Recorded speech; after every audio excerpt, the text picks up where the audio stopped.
Hey, good morning, everyone. Welcome to the Saturday Morning Tech Show. Well, I tell you, we've got I'm recovering here today. I had a full day of sitting here in the office doing paperwork yesterday, so it's time to have a little fun, and we're going to have a great show for you today. I'm headed to Texas this evening, and there will be no Saturday Morning Tech for the next 2 weekends, as I will be in Austin, in Dallas, and then a variety of other. I may even have to go out to San Francisco, so it's going to be kind of crazy next couple of weeks. So, no Saturday morning tech, but we will be doing my regular Geek News Central show every Monday and Thursday night live from the heartland of Texas. But today, good morning. We've got two esteemed guests on board with us this morning, and see if I can get the buttons pushed right this morning, and we'll push that one. Good morning. Andrew, good morning. How are you? This Andrew Zarian's on this morning with us. Did I pronounce that correct? Perfect, Todd. Perfect. Outstanding. And you're with the guys from Queens Network and Got Andrew Zarian show, yeah? Andrew Zarian shows on a little break, but yeah, we have about 15 shows on the network, so I'm everywhere.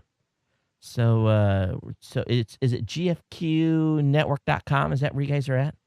gfqnetwork.com. That's absolutely right. Yeah, very cool. So everybody, make sure you get over there and check that show out. And of course, we've got a regular weekly attendee, Rob Greenlee. Good morning, Rob. How are you this morning? Doing terrific, Todd. It's cloudy and rainy today. Well, so we're back in the rain. Oh, so you have the weekly weather forecast here. The weekly forecast. Well, the sun is just coming up here in Honolulu, and our trade winds are back.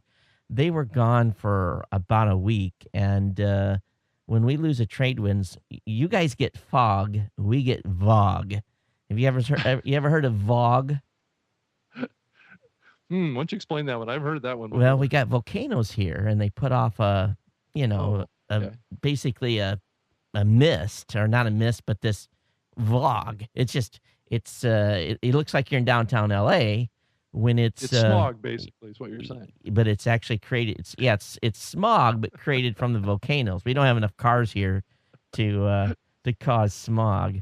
Well, if you're on the highway, sometimes you think otherwise. But the trades are back, and we're all going, because that's what makes it's cooling down a little bit. Well, what happens in Hawaii is when there's no air, the humidity just continues to climb, and it gets ugly. But as soon as the trade winds start, then your humidity drops to nearly nothing, and then it's pleasant all the time. I'll trade with you anytime. Here it's freezing in New York today.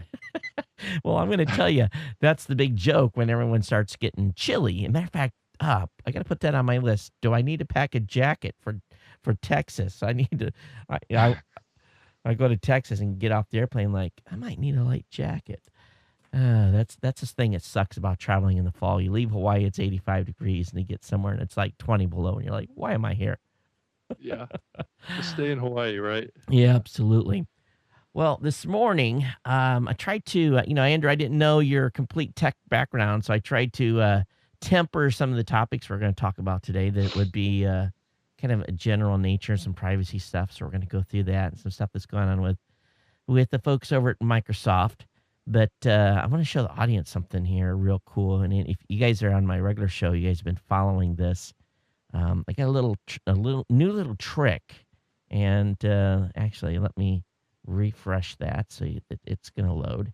So what I've got up here is I've got my iPad patched into the studio now. And to subscribe to the show is really easy. You guys can see on the second column of the website, that little orange box there.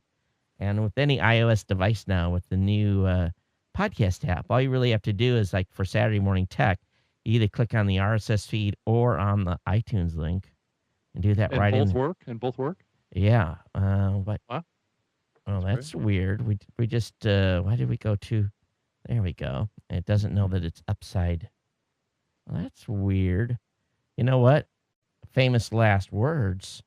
So let's try that again. Ta-da. Oh, something has overwritten it. What am I done? Finished importing. What have you done? Oh, I know what's going on here. Tap the button to add podcast. Some other app has decided it wants to rule the roost and has overwritten. We're going to have to find out who the bad boy is there.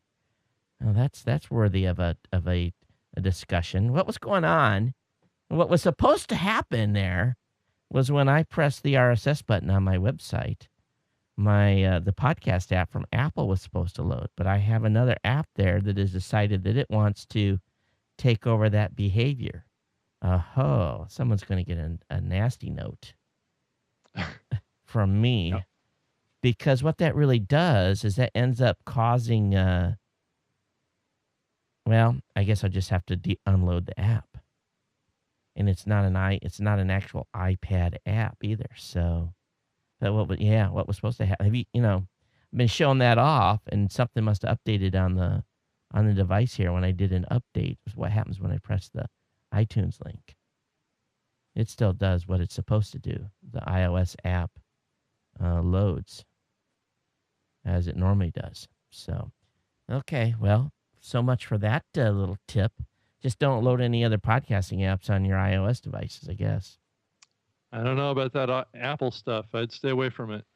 Well, well, Rob, if Zune would, well, not Zune, Windows Phone, and if Microsoft would get their beep together, I would be able to, have the same kind of a demo. I guess we'll have to wait till the Windows 8 comes out and see if the Windows team listened to our pleas to add a podcasting app to default Windows 8 rollout. I'm not holding my breath, but have you heard anything that maybe I should know about? Not that I could say, even if I did. But, nothing that you could say, huh? No.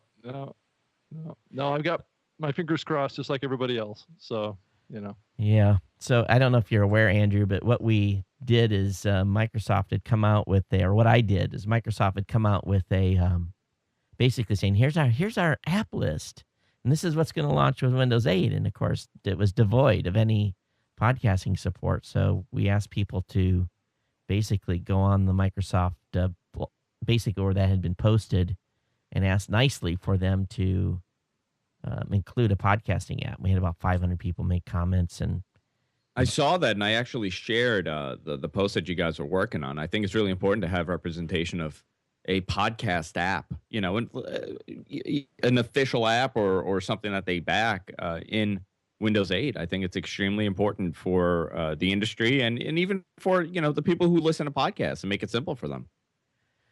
People don't want to go around searching for applications, to use to listen to their favorite shows. I agree, and that's what I was trying to demo so gracefully here a few seconds ago that failed miserably. But yeah, I think it's true. And it needs to be that way with Android too. And someone tweeted me the other day, Todd, it was just so easy to subscribe to your show. I just I took my iPhone, went to your website, and said I didn't like iTunes, so I subscribed, just using the podcasting app, which technically is probably still tied to iTunes, but at least he didn't have to load iTunes on his computer. That was the main thing. So I don't care how people get the show, as long as they get the show, Thank goodness for small favors. He didn't have to load iTunes. Yeah, absolutely. So anyway, this show this morning is sponsored in part by our good friends at GoDaddy.com. I want to make sure to remind you that if you get over to GoDaddy, you can pick up some of our products. You can pick up some of their products and services using some of my promo codes and save money. Our two promos this month are a free private registration with a .com purchase by using promo code unlisted2. And if you want to save 20% off your order, all you have to do is use GO20OFF2. That's a code to save 20% on any order. And don't forget, all of my codes are over at geeknewscentral.com/GoDaddy. Thank GoDaddy for being a sponsor here. Moving on 7+ years, and we definitely appreciate their support. So let me go ahead and I'm going to load up my first topic today that I've got in the stack. And I guess maybe I should back up. I had to turn around and look at your studio, Andrew, and I'm seeing here that it looks, you guys are tight for space. You're tight for space too, aren't you? I'm running out of space here. Yeah, I definitely am. This is like my little command center here, and I have to move some stuff around because it's getting really tight around this area. Yeah, you just keep building and building and adding, and all of a sudden you just get locked in. I'm literally squeezed into this little corner. And I'm in a 10 by 12 room myself. As a matter of fact, I've got Don Bain, the gadget professor, is here in Hawaii with his wife, and he's going to stop by the studio today, and we're going to go out for lunch and chit chat. But the same type of deal. It's when you're in New York City. And I don't. Are you in the city itself? Are you in Manhattan, or where are you located? Or actually, you guys are in Brooklyn, right? I'm in Queens, Oh, in but Queens. it gets so nutty when I explain it to people because you think of it's Queens is New York City, Right, right, right. but I'm at the northeasternmost tip of Queens, which is almost Long Island. So I'm in the suburbs pretty much, but I'm still considered New York City. So is the housing cost still extremely crazy in that area? Oh yeah, I mean it's insane. It's obscene at this point how expensive it is here. Well, and that's the part of the problem here in Hawaii is our square footage cost is just incredible.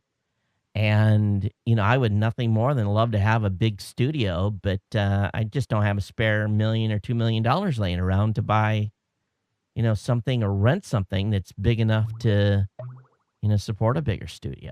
But see, here's the difference. At least you guys have a view. Our view is a homeless guy sleeping in front of your house. That's our view. Your view is some beauty of the nature and volcanoes. All those hula dancers and volcanoes spewing. When you stuff. spend, okay, let me give you guys a little check in reality here.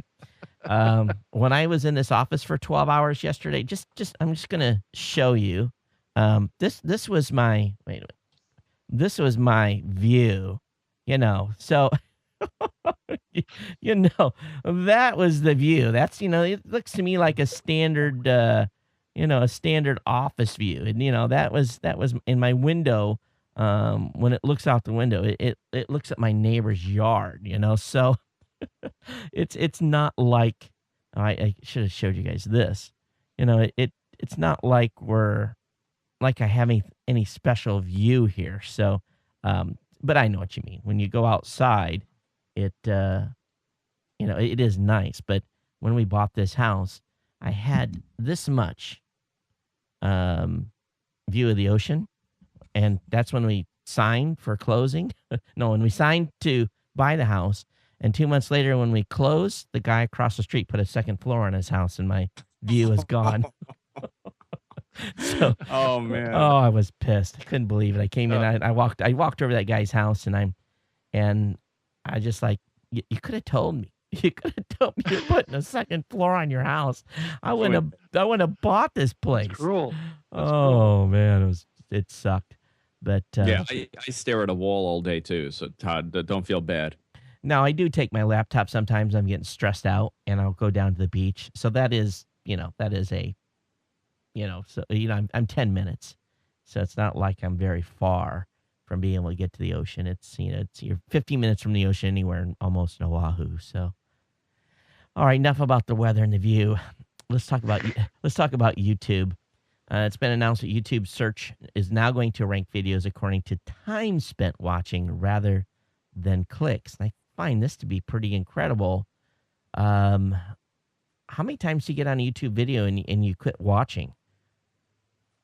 That's the question. I don't, often I don't find myself leaving a YouTube video if I start watching it. I very rarely bounce off, but I guess maybe the behavior is a lot of people start watching something that says this sucks and they leave.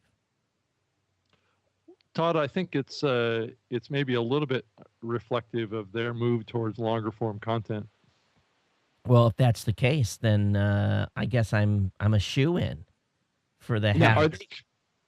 Are they changing it to percentage watched, or is it actual, seconds and minutes? They say the headline says it's changing the way it's ranked and is looking to reward videos that receive the most watch time. So yesterday, YouTube added time watch reporting to YouTube Analytics. So if you have basically if you have you can look and see how long they watched your video. And of course, this is a big a ticker timer thing that the advertisers are looking for too. This is a big thing I always get asked in podcasting. How can you tell if someone watched your show all the way through. And when you're delivering stuff via a downloadable media and it's going into a device, you really don't know um, at all if they've actually downloaded it. Now, if they've started to stream it and basically they're using some of the different apps and it's actually progressively downloading, you can kind of tell. But that's still difficult from a new media standpoint. But from a YouTube, they just say, he stopped here. So it's not a problem. They can tell if an ad's been watched or not. But I hope so because, my hour and 10-minute videos don't get a lot of traffic on YouTube. It's just not the place people go to watch this show. I think Well, people Todd, got used to watching, 3 or 2 minute videos or 5 minute videos on YouTube. It's a quick thing for people that they're really not consuming long length media Right. as of right now. And I guess that you're right. They've signed a lot of deals with these content creators, and they're really looking to become a brand where people sit and they actually watch, internet television rather than watching, a clip on how to do your makeup or what kind of shoes to buy. I think a lot of that has taken over YouTube, and they might, in my opinion, I mean, I don't know for sure, but it seems like they're trying to separate themselves from that. Well, Yeah. if you look at the 100 or so shows that they just signed, all of them are a little bit longer format. Yeah. And, I know the guys at Revision 3 are going to be putting up a new show over there. They're going to do a show specifically for YouTube. It's going to be a YouTube show that is produced for YouTube. And I'm sure they're going to distribute the other ways that they already do. But Well, go ahead, Rob. I was just going to comment that I think that there's probably two objectives going on with this.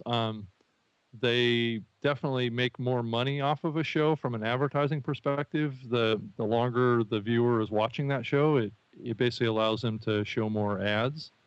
And I think it definitely drives their bigger objective of trying to be more of a TV replacement platform. And I think so they're actually probably going to be generating more revenue based on kind of giving greater exposure to shows that people are watching longer on, right? So I think it has kind of a dual objective. I think it makes a lot of sense for them with the direction that they're going around their partner program that they have. And just like what you're saying with their new exclusive channels that they have coming, they want to offer, an incentive for people to dive in and consume those shows more. My daughter, who's 22, she lives in down in Tampa, and she called me about a month ago, or maybe it was a month and a half ago, and she's freaking because her laptop died. And a typical 22-year-old, she's broke, so she's got a job, but it's just another laptop wasn't in the budget, so I actually had a laptop here. It was less than about a year old that I said, just this one here is kind of a spare. I'll send it to you. So I mailed it to her and sent it for FedEx. And, for her TV is the laptop. And It's like that for many, many young 20-year-olds and the generation after me. I think I'm one of the last. I'm 28, 29, turning 29 soon. And I'm one of the last of the generations that actually sit and watch television. I think the generation after me is strictly consuming their media on the internet. And I feel for her because she's, she asked me after she got her laptop, she's looking for new sources. So she's using Hulu, Netflix. She's got a Amazon Plus account. So, I told her about these new channels on YouTube, these long format channels. And so she went digging around there, and she's in hog heaven because, they've got the girly shows, stuff that she's interested in. And she's, for her, she's working. So she comes home at night and has, typically like most people do, a couple hours of maybe of downtime before she wants to crash. And she's now able to pick her own programming. And, I think if I was, we've talked about this on this show already. We thought that, new media was going to be part of that space in replacing people's television watch time. And I know we've made a big impact on that. But if YouTube is going to make this option available, it's obviously where, they're just saying, hey, the big guys can do whatever they want because we know, and this is what, we all have to have to think about this.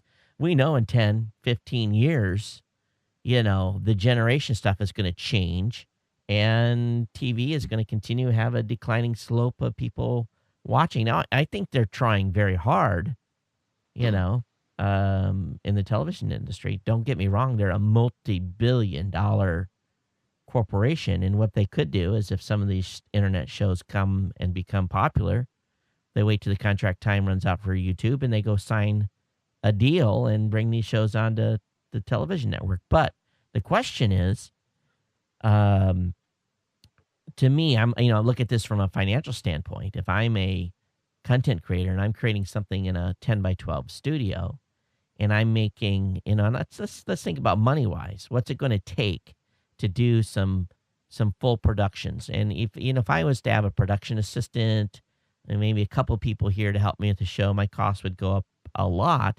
But a lot of these shows that they're bringing in are 1 or 2 man shows. And so what do they need to make a year? 200, 250,000, especially depending on where they're living. If they're living in LA or living in New York, where a lot of the creative types are, or if they live in Kansas, they don't need that much money, but still, you throw that type of cash at someone that's doing a weekly, you can do a lot with that type. And you may not be able to eke out a huge living, but you get up to over $200,000 a year, and you can start doing something with that if you're a 1 man or 2 man show.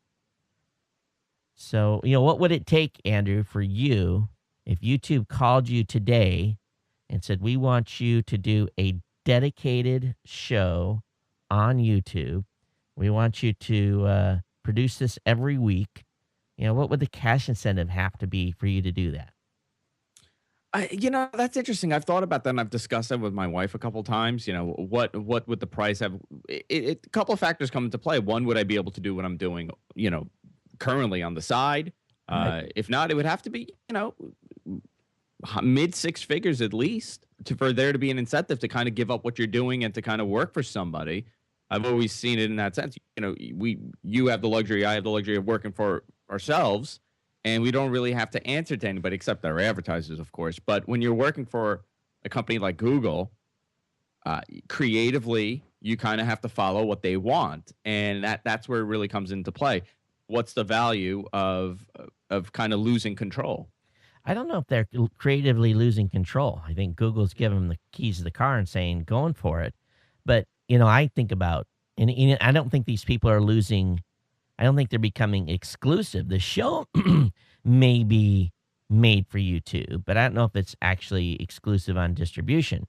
But, if I think about it a little bit, and if I go back into the example that I gave, here when I talked about my 8th year anniversary show that was on the 9th, was, when I started this thing, little did I know what it was going to boil into. And I know fellas and ladies that are making 6 figures, and not, a decent 6-figured sum, 100 plus, that have a regular, still today, have a regular full-time job, working a 40-hour work week, and making more money with their show than they are with their regular job. And I've been told many times, don't ever tell anybody how much I make, because if my boss finds out, I'm going to get canned. So a lot of these folks, I think too, if they're only doing 1 show a week, they might be able to afford their regular job and be able to produce this secondary show on the side. I don't know, Rob, what would it take for you to do a weekly with YouTube? What kind of money would have to be there? And here's the thing too. Is it guaranteed for a year, 2 years, 3 years, or do you not guarantee a base? Well, from what I understand, Todd, those deals, those partner deals are for 1 year exclusive distribution on YouTube. So they are locked in for at least 1 year. Now they're paying, I guess, upwards of $1 million for a show, depending on what the content provider is, right? And Up, Rob. What's that? Sign me up. Yeah, I mean, it's a pretty sweet deal. I know Chris Hardwick is doing a deal with them. I know Adam Carolla is doing a deal with them. All these guys, all these big kind of podcasters are taking advantage of the opportunity that they're jumping in and doing exclusive stuff with with YouTube. I know a couple of guys that are doing their regular gigs as podcasts, and they're touring the country, but they're also doing exclusive shows for YouTube.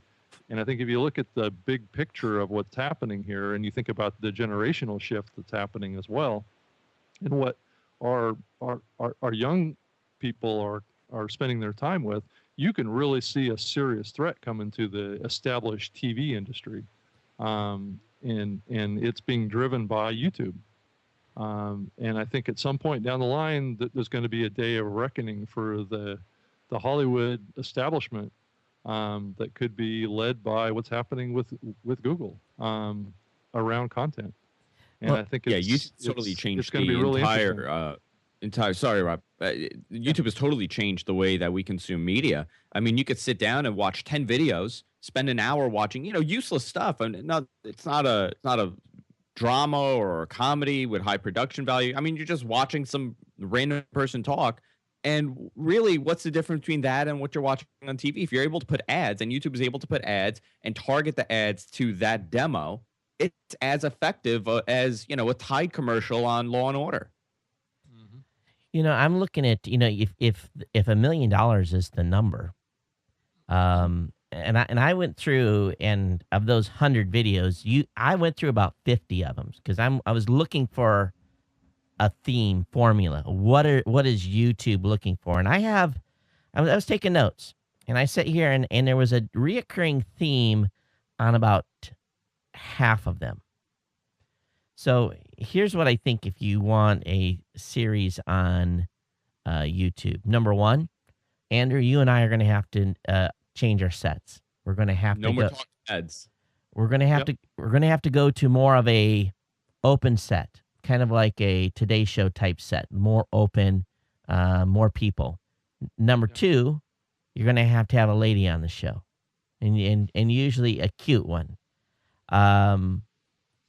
20 minutes. That's about what the length of most of those long format shows are, and a lot of production, high production, lots of graphics, fly in, fly outs, not just the little simple thirds that I'm throwing up on the bottom of the page. I'm talking about cool graphics.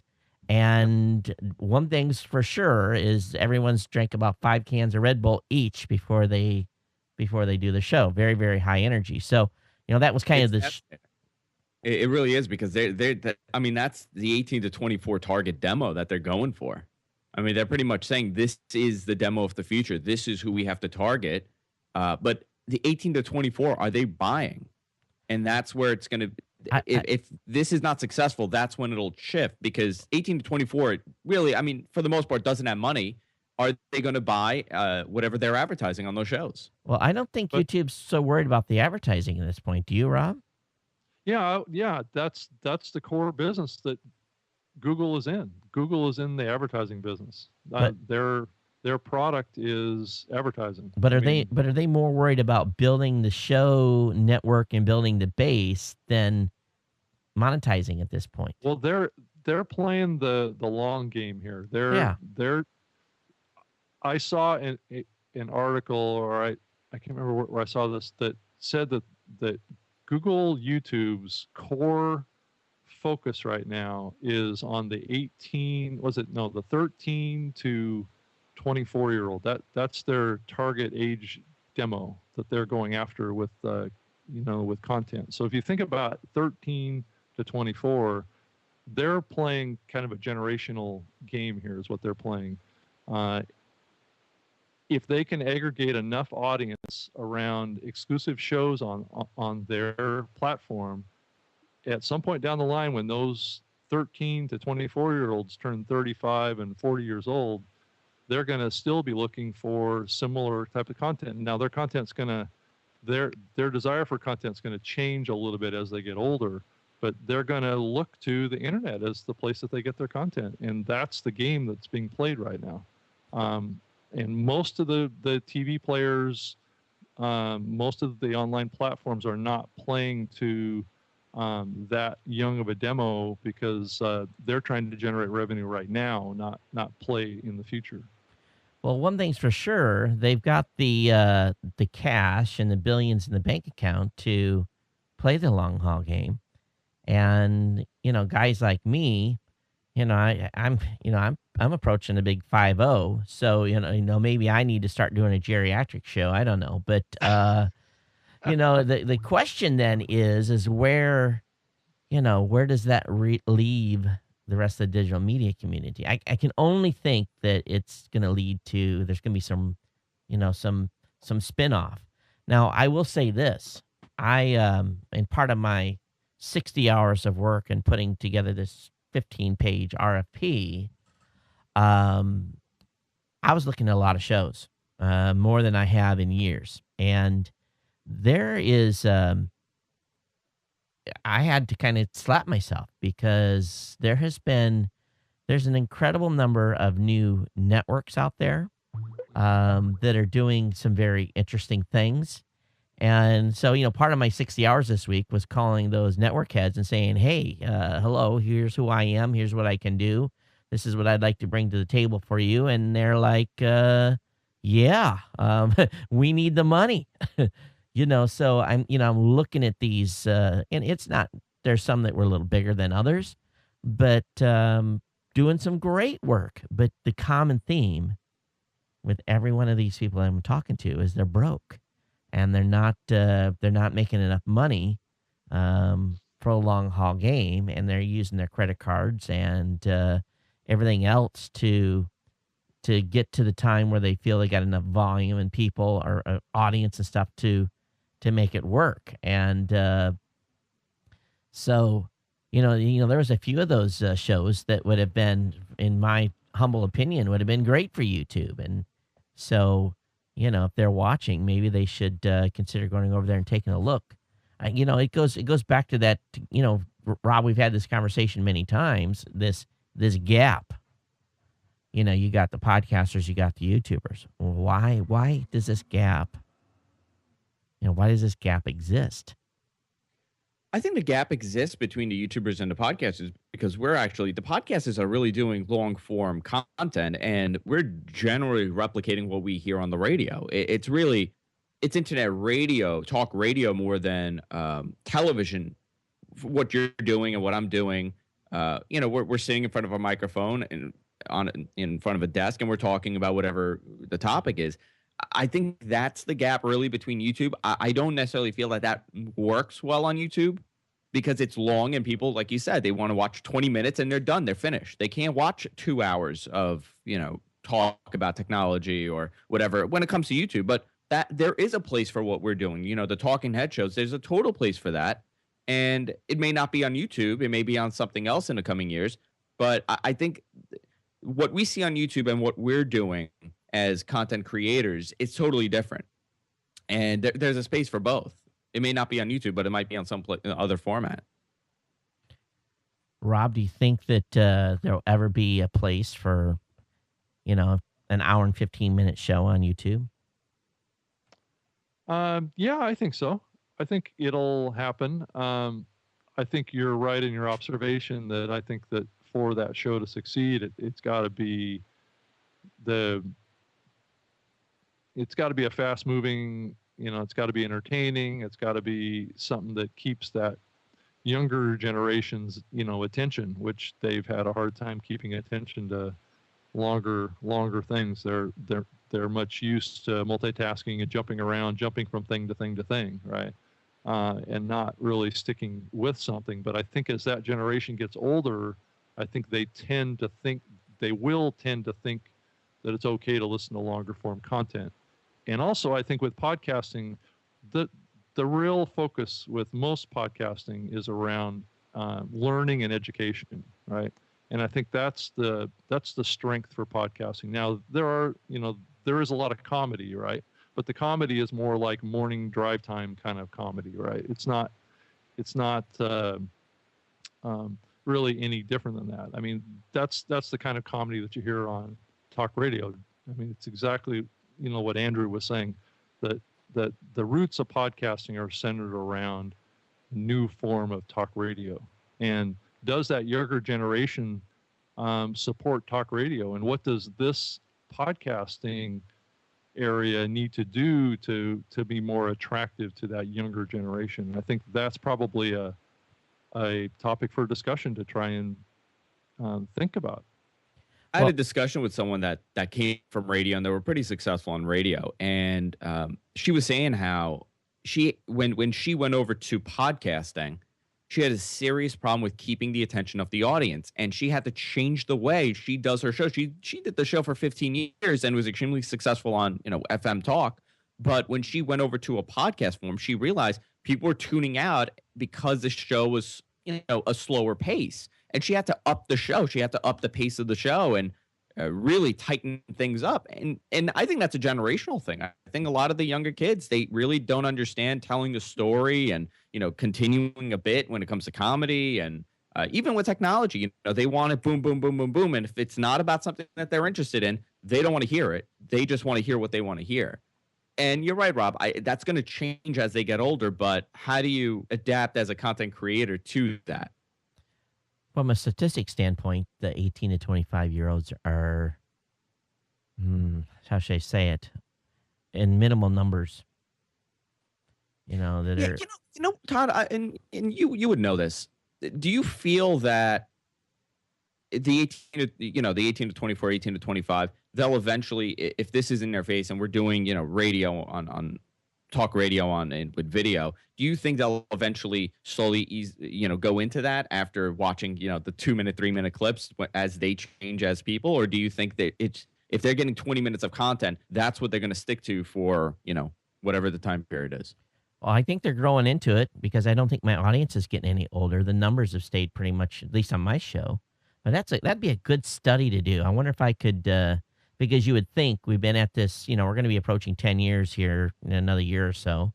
So let's, I think what we should do is kind of look at that from a show-to-show perspective. Is your audience aging? Is the audience you had in the beginning growing with you? And I know that I'm picking up new people. I get email all the time, hey, I've watched your show for the very first time, blah, blah, blah. But I don't know exactly how old they are. But yeah, it's a good question, and that's something I haven't looked at statistically. Because we're still attracting a generation that turns on the radio and they listen to talk radio in the car, and that's gone. I mean, within the next 10 years, in my opinion, that's slowly going away because we have you could get information from everywhere at this point. You don't have to necessarily just turn on a radio station and listen to the morning drive time guy. Nope. We're conditioned to sitting down in a car, driving and listening to, a Howard Stern or a Rush Limbaugh for 45 minutes or whatever the length of the drive is. There's a whole generation that has never done that. My younger brothers, I have 2 younger brothers in their 20s. They have never sat down in a car or even at home and listened to a morning guy or just talk radio. And for that generation to come into this, I think that's where we're going to see a shift. I'm really curious if they're going to embrace the radio content that we do, the talk format, or is it going to be a disconnect immediately? So what do your brothers listen to? Are they streaming something or YouTube? Everything that they do, they consume everything on YouTube. It's exactly the demo that they were tracking. 20 minutes, really quick paced, bits here and there. I mean, high graphics, just constant stuff happening. So is it YouTube in the morning or is it YouTube at 11 at their lunch break? That's a good question. I know when they get home after work or after college, they're constantly on YouTube. YouTube is the one website that's always open. YouTube, Facebook, and Twitter. Interesting. And so on the kind of like on the audio side, are they mostly just listening to music and they're not really listening to the news or other talk programming at all? Music. Just music.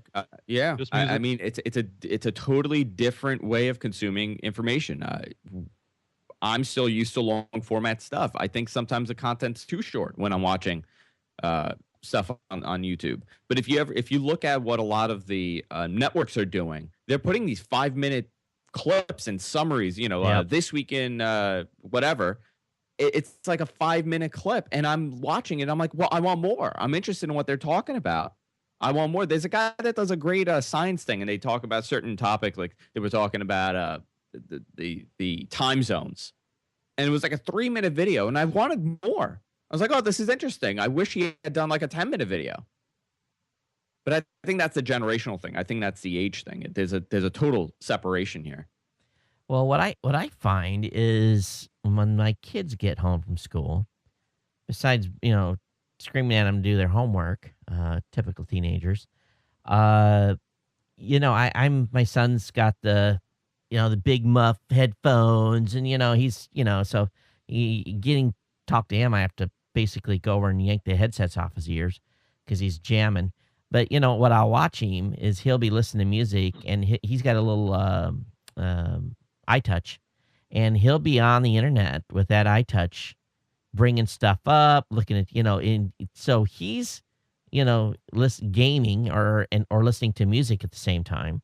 My daughter, on the other hand, she's between Instagram and Facebook and YouTube. Those are the three places she's at. So it's the same thing here at this house. So it's no different. They've grown up. As a matter of fact, whenever I have we've got the kids are lucky. They got a Google TV, they got a Roku, they got a Boxy. Where do I find them on now? I find them mostly on the Google TV. Using that and bringing up YouTube videos and different types of stuff. And I'll be in here working and hear them laugh, and they'll say, "Come look at this," and there'll be some silly video that they're watching. But yeah, so it's this household. It's not any different probably than millions of others throughout the United States. But I do notice that sometimes in the morning when I'm taking the kids to school, I will put on like a talk radio show, and boy, that just that's not good.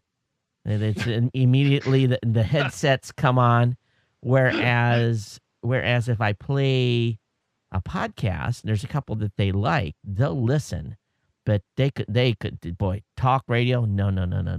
They don't want to listen to talk radio. They'll listen to a podcast. So maybe there is hope.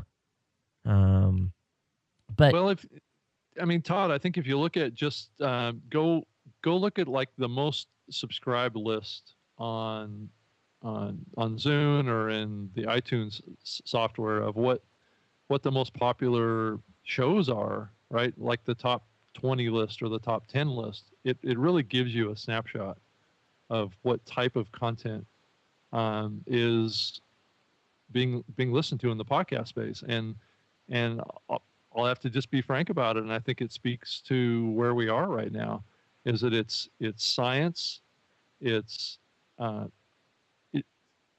educational, it's comedy, it's news, it's politics. Those are all areas that tend to be subject matter areas that are content that people probably in their 25 to 35 and 40 age group are going to be attracted to. And yeah, I think right, Rob. And it's fascinating to see how if you look at the top 20 where it is, and it seems like the content is a lot smarter than morning drive time talk. No, it is. Yeah, definitely. That's interesting. Though I think that like the Kevin Smith content, it can be a pretty lowbrow stuff, but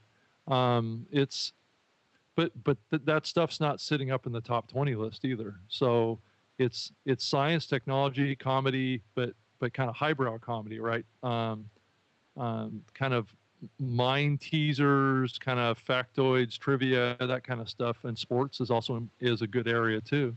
But I think these are thinking man shows. These are shows that cater to people that like to learn and like to stuff new things into their brains. Well, Rob, do you, and you have some, and Todd too, you guys both have experience with this, with seeing analytics and the trends of podcasting. Do you feel that it's that way because the people that are consuming this content, they know how to find stuff? Or is it a shift? Because if you look at it, growing up in New York City, everybody listened to Howard. And you would go to school or you would go to work and like, oh my God, did you hear what Howard did today? Nobody's walking around saying, did you hear what Kevin Smith did? I think that's the disconnect. I think a lot of people don't know where to find the content because they're not maybe tech savvy, or they just it's not part of their way of consumption. Yeah, I think podcasts very much align with kind of like the audiobook side of the fence. I think people that use audiobooks tend to be podcast listeners. I think it's a good analogy to draw. I don't think it's an area that really reaches really pretty much anybody much below the age of like maybe 18. Yeah, I think I would agree on the age demographic of who it's reaching for sure. There's a few exceptions, but by and large, I think it's mostly. I think you're right, Rob. Mostly that age group. Now, I don't know. I think it's an interesting time for sure, where things are headed, and I'm glad YouTube's investing in the space. I'd rather see them spending money doing this than not. It's going to have some trickle down effect.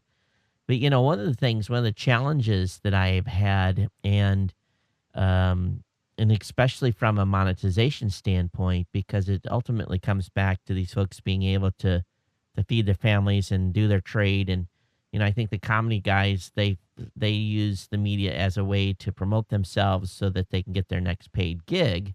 I don't think they really use the shows to pay the bills. But I was talking with an individual who reps a lot of comedy shows, and I'm basically like, listen, I've been sampling some of the shows that you rep, and I've heard some of their ads, and quite frankly, the reads suck.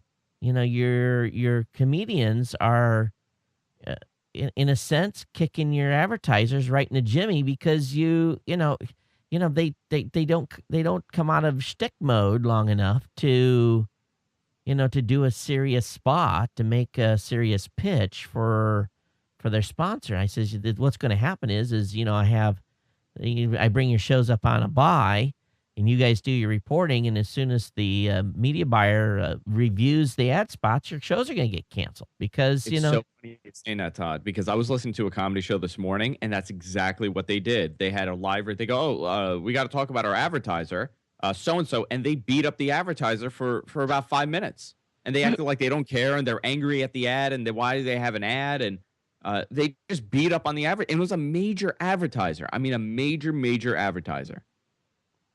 Wow. And I don't know. I mean, do you think that's effective? The advertiser's obviously there because they have some sort of audience, but how effective is that? And if I'm listening to that show, it's not really going to say, I'm not going to say, well, you know what? I should go and use this, so-and-so service because these guys are talking about it. They're making fun of it. There's some 3-letter terms that advertisers use in their media buys and cancellation clauses, unfit for consumption. There's a number of terms that basically can cause you to lose a contract. And brands are brands, and brands are telling a story. Brands today are very, very smart. You look at what they're doing. Let's take Ford, for example. What you see on TV with Ford is the same type of story that you're going to see online with digital customers and everything. It's a comprehensive package, and it changes from quarter to quarter, sometimes week to week. And they've invested millions of dollars in getting that message honed, and to have one jerk beat up the ad and make fun or do something stupid during the spot and cause trouble. Now, this is where television has got a one-up on us. In television, they say the advertising is completely disconnected from the content. When we go to a break, the show, you're not seeing that show no more. You're seeing the ad. And, so if the content isn't too raunchy, the advertiser doesn't mind being butted up against that particular content. Sometimes they want to be. So I think from a community perspective, what we have to do is we have to tell these guys that are lucky enough, and I'm going to say this quite frankly, lucky enough to have a sponsor in their show, take care of your sponsor. You know, Yeah. my sponsors would not be here unless I took care of my sponsors. I always attribute this to the Howard Stern way of doing an ad, and it was extremely successful for him because he had millions and millions of people watching, listening to his show daily. But he could beat up on an advertiser, and that advertiser would get an insane amount of sales. But And that was his shtick, and it worked for him. But it was a different time. It was a different ad. I think a lot of times now, a lot of these comedy guys, they go in with that mentality. Well, I get an advertiser, I'll do a shtick, and I'll beat him up, and they'll be happy with it. But I mean, you don't have the audience that a guy like a Howard would have on the radio, and they're not Howard. and they're not Howard. I mean, that's the fact of the matter. I mean, one other thing about a lot of these shows, the comedy shows, I absolutely love it. I mean, I grew up on stuff like this, but the ads that they have, a lot of times are not really highbrow ads. I mean, they're pretty bottom of the barrel with certain products that they're advertising. Remnants, a lot of remnant stuff, maybe. And it's adult-based content, and the advertisers reflect that. But I don't know how effective it's going to be, and it could possibly be that they're so used to advertising companies that are a certain type. When they get a known brand, they might not know how to advertise that brand. I think anyone that's a comedian should go watch Adam Carolla's shows and take some lessons on how he does his He's an established guy. But that's also one but thing. he also is, when it comes to his sponsors, he's like, hey, folks, I'm giving you this content for free, and we're doing this show, and we want you to go out there and support the sponsors. And he comes out of stick mode. They may laugh a little bit around, but they don't beat up the brand, No. They don't beat up the brand. They do a good spot and go back into their content, and they treat it they know that their revenue and that their salaries and stuff are dependent upon making sure that sponsor's happy. Yeah. If the comedian guys, I'm gonna just, if anybody, no one watches the show that's a comedian, why would they? But because they could have a lot of fun just beating up on me for fun. But if you're a comedy guy, don't take advertising. If your goal is to get into comedy club, and don't, just do that, and figure a different way to monetize merchandising or whatever.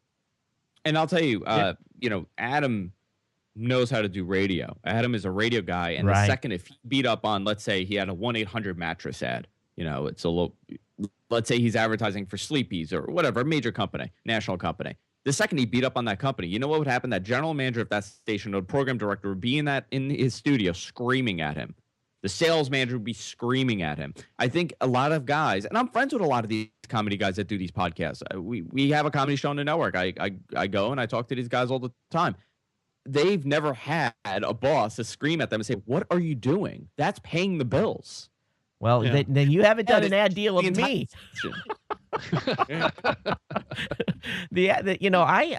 I've created enemies in the new media space because Rob knows me. He knows how I am. I'm pretty direct. I don't beat around the bush. I'm not very political, and I piss people off sometimes. And I'll send an email, and I just tell them the way it is. You're on my hit list. Your ads suck. You have to fix that, or you're off. And I just tell them, and believe me, it does not go over good because all of a sudden. And also being family friendly, family safe is also very important to your network too. Well, to a certain segment of it, but I have shows on ad deals that are in not okay. There's a difference between explicit and raunchy. Explicit is true. they say the F word or something to, there's a little bit of swearing going on, but it's not to the point where they're talking about porn or something. So, so the whole motif of, and I know the shows I'm going to have on buys, and I know some that are a little bit on the edge, and I just kind of warn those guys, okay, remember, if you're going to have the raunchy content, do that at the other end of the show. Keep it away from the sponsor spot. Um, but and there's times that I'll have to send email, and I've had to fire basically cancel shows from ad buys. I say you're off. I've warned you twice. I'm sorry, and that doesn't go over good.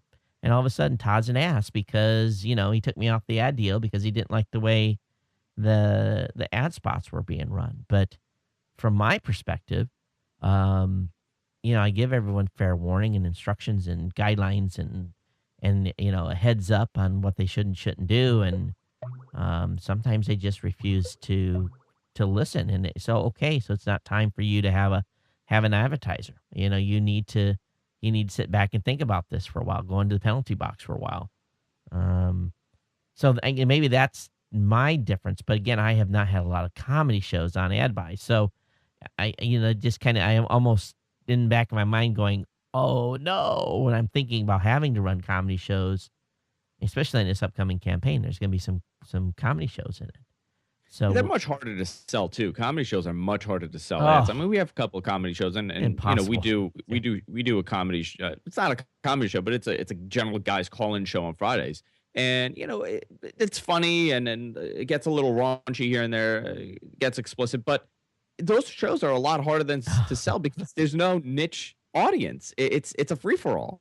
Well, it's not You only actually have a show called Free for All, don't you? That's the show that I'm talking about. It's called the Free for All. Yeah, and that's exactly what it is. People call in and they're complaining about their lives, and they're complaining about this, or they want to talk about a certain topic. And how do you sell that ad when you really don't have a set topic? When I'm doing a tech show, it's a much easier ad to sell. I think that's also an issue with this. So a lot of people are just picking up, unless you have someone finding ads for you. I think they're just picking up whoever they can, and they don't know how to handle that. Yeah, and there's a lot of remnant stuff. I mean, offered remnant stuff all the time that I turn away because they're coming and say, oh, we'll give you this advertising for X number of dollars. I'm like, it's not even worth my time. How much of a check you gonna write? And you just kind of it's almost, and I don't like turning business away, but it's the remnant business. They're like vultures. They really are. They're bottom feeders, and they're going after it's just like that 2:00 in the morning ad that you see on some nondescript cable network, the channel that you never you flick by when you're going with your TV remote.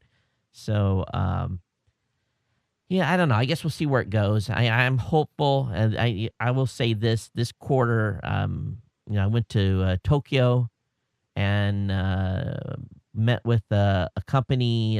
That there's some interesting things that are going on.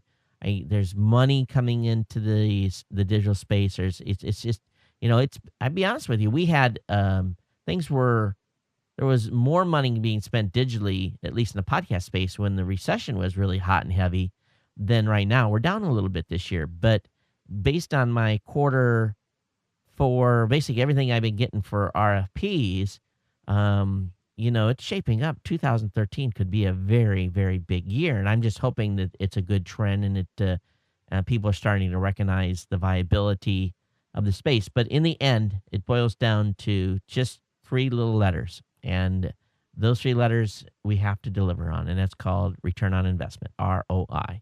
And if we can prove that we can return ROI, the media buyers will talk at shows and events, and they'll say, I did a podcast campaign, I had great results, and the other buyer's going to go, oh, who with? And they'll say, whatever company. We're just the opposite. If you do a bad campaign, you'll get, who did you do it with? Oh, I'm making sure I don't call them anymore. So, 10 good campaigns are great, but one campaign can really impact you. So if you're going to do a campaign, always do it 110% because you can't afford to have one bad one these times. So we went really round circle on this YouTube thing, but if you want to help the ranking of this show and Andrew's show and everyone else, go watch just put the YouTube video on play and go ahead and go to work. Yeah, just constantly rotate it. I mean, just put it on loop, just over and over and over again. Who cares if you're burning bandwidth? Just put it on play, and go through the whole playlist. Set up a playlist and let them play. Go on vacation, play off 800 shows. Oh That's a man. All right, let me move on the topic. Okay, what do you guys think about this iPad Mini? Going to be supposedly introduced on October 23. I don't know. I'm kind of on the fence about the device. The Android market is really dominated by these smaller tablets, and it really comes down to how will it affect Android? Will How will it affect even the regular iPad sales? Because if you're going and buying this device, are you going to go and buy an iPad every year? Is it going to take money out of Apple's pocket? I'm really fascinated on how this will affect the market, or maybe who knows what, maybe it'll be a totally separate market. The people that are going to buy this device are people that will never buy a larger iPad. I look at what I've got here, and I'm the gadget guy. I have to buy the newest gadget, and just being a part of it is because I do a tech show and have to be able to talk about it. Although I don't have the iPhone 5, which I'm going to get soon, but if you look at the iPad Mini, I'm thinking my wife's got an iPad. I have an iPad. I have enough older iPads that each of my kids can use if they want. So, we're kind of unusual that we've got extra. But, so do I need the mini? I need a mini like I need a hole in the head. But again, there are families that are not in my situation. There are families that may have one and they share it between husband and wife, and the kids are like chomping at the bit. So my thought is on the iPad mini is, Apple's made huge inroads into the gaming sector. So my guess is that this is going to be really pitched as two different product markets. The thinking is that it's going to be one, going to pitch it for books. It's going to be heavy on the book side.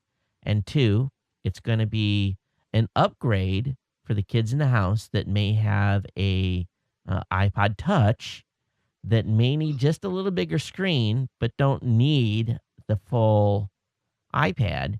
And hopefully the pricing is at a point that comes in where mom and dad can say, yeah, that's a viable purchase, and get the iPad mini for the gaming kid in the house. See, I think that's exactly what they have to do. But unfortunately, I think the pricing is going to reflect how this device is going to sell and who's going to buy it. We've seen that they've totally eliminated a $199 iPod Touch for this generation. The latest iPod Touch, there's no $199 entry model iPod Touch. You got to buy the 4th gen to get $199. The 5th gen is now $299. And there's that gap, right? And I think that gap is put in place for a $399 iPad Mini. And at $399, can you justify buying that? Oh, that's okay. So what does an Xbox cost? $200? $260? Yeah, $199 now. Yeah, And buy a couple controllers. You're up to $300. What's the new PlayStation? My kids only have a PS2. So what is the current PlayStation? That's almost 300, right? One of those dummies that bought it for $700 when that thing came out. So, and the average American family has 5 television sets in their home. So it's not like there's not an extra TV for a gaming system. But boy, I'm going to tell you, my kids absolutely love the iPad. Let me ask you this, Todd: $399 for a smaller iPad, or $499 for the regular size iPad. What do you pick up? If it's $399 or $499, Yeah, I don't. I mean, think is that it's going to be sell, right? I mean, it's like $100 more. I could get the bigger one. But then again, my wife doesn't go anywhere without her iPad, and she puts that big one right in her purse, and she is I mean, it does not. It's with her 24/7, and maybe for the ladies, and my wife's Japanese, so they always got these huge ass purses. So maybe for the ladies, the younger generation, maybe they're not used to carrying such a big bag. Maybe they're going to target the ladies and have something that fits in the purse better. That might be the target market. You know how this device could sell if they put 4G on this device, and they say, you know what, 4G enabled Wi-Fi enabled, $399. That's it. That's the price of this device. There's no Wi-Fi only. There's no this only. That's it. Get it. Get 4G. You know what? I could see people buying it. But if they're going to stick to the model that they've had right now, where you have a Wi-Fi model and then you have the 4G model, the 4G model will be $499. If this is the price point, we're just assuming now, $499, you're getting it with the 4G. You know what? It's getting expensive. It's $500. The Android market, what is it? $199 is $199. But it's definitely not, those. It's not. It's going to be quite. People are willing to pay that premium on Apple. Rob, where do you weigh in on this thing? Well, for one thing, I think you need to back up and take a look at the big picture of what Apple's doing here. And if you look at their MacBook line, that's a good indication of what they're trying to do to the iPad, is to create this strata of product, right? So they've been filling in this lower price category with the older iPad, and I would say that they're going to eliminate the older iPad. The second gen one that they've been selling for $399 or whatever. I think that's going to be off the table. And I think this new iPad mini is going to replace that in the marketplace. And what they're going to price that, probably, my guess is probably closer to $350 to $369 would be my guess. It's going to vary depending on what its capacity is, but I think it's going to have it's not going to have a Retina display.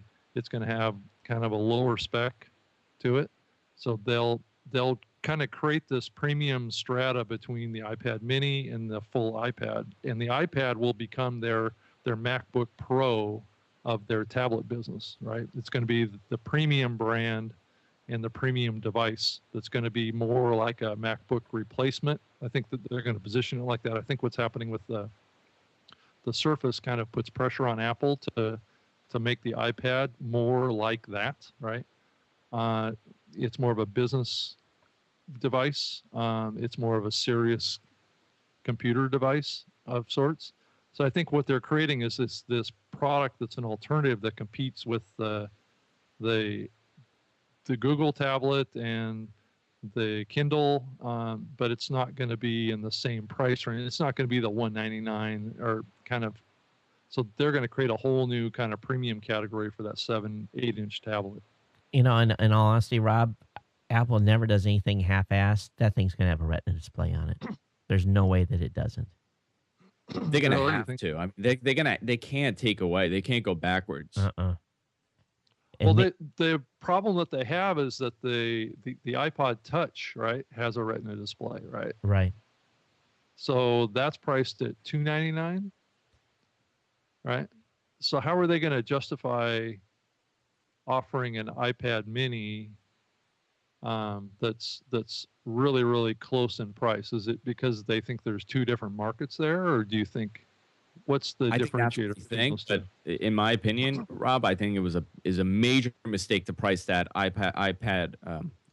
They sound so like iPod Touch for $299, because that is the Christmas selling device. I mean, that's what every kid gets for Christmas. They get a new iPod Touch.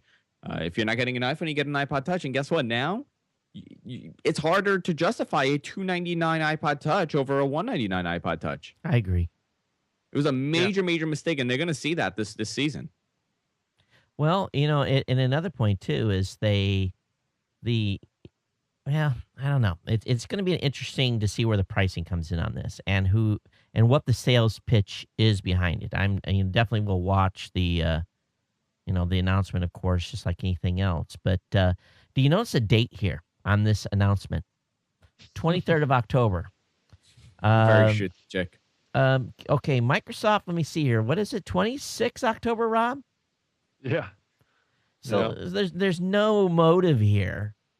Microsoft's got Windows 8 coming. It's their biggest and most risky launch, really, since probably Vista, or one of those in between Windows operating systems. This is a big launch for Microsoft, and they're spending an incredible. I don't know why they're not advertising on podcasts. They definitely and maybe they are, but they're not doing anything with us. But apparently, Microsoft's going to spend $1 billion on Windows 8 marketing. That is an incredible amount of money. $1 billion on Windows 8 marketing. And